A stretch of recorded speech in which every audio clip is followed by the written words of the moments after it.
బెండకాయ ఇగురు కర్రీ మీకోసం చక్కగా లేత బెండకాయలు ఇలా కట్ చేసి పెట్టుకున్నానండి.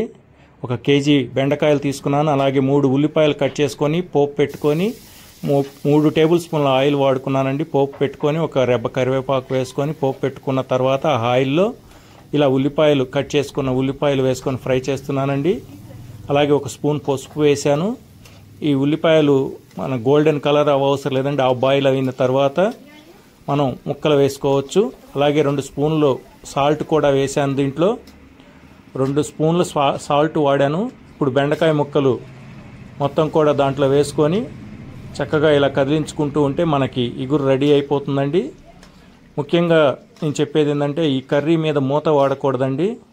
మూత పెట్టకుండా మనం ఇలా కదిలించుకుంటూ ఉన్నట్లయితే చక్కగా మనకు ఇగురు రెడీ అవుతుంది.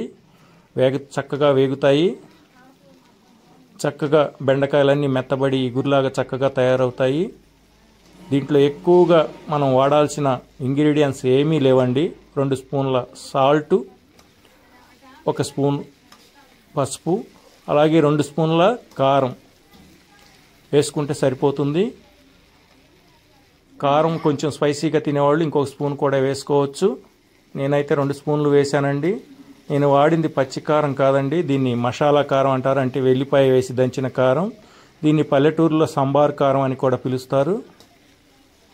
చక్కగా ఈ కారం వేసినట్లయితే చక్కటి వాసన వస్తుంది. కూర కమ్మటి వాసన.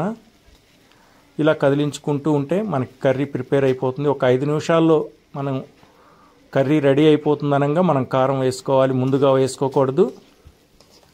ఇది డాక్టర్లు చక్కగా ప్రిఫర్ చేస్తారండి అందరికీ తినమని. చక్కటి పీచు పదార్థం ఉండి చక్కగా డైజెషన్ అవుతుంది. ఇది కిడ్నీ పేషెంట్లకు కానీ, అరుగుదల ప్రాబ్లం ఉన్నవారికి కానీ, గ్యాస్ ట్రబుల్ ఉన్నవారికి కానీ చక్కటి కర్రీ అండి. చాలా ఆరోగ్యమైన కర్రీ. చూసినట్టుగా మీరు కూడా ప్రిపేర్ చేసుకోండి. కర్రీ రెడీ అయిపోయింది. దించి పక్కన పెట్టుకుందాం.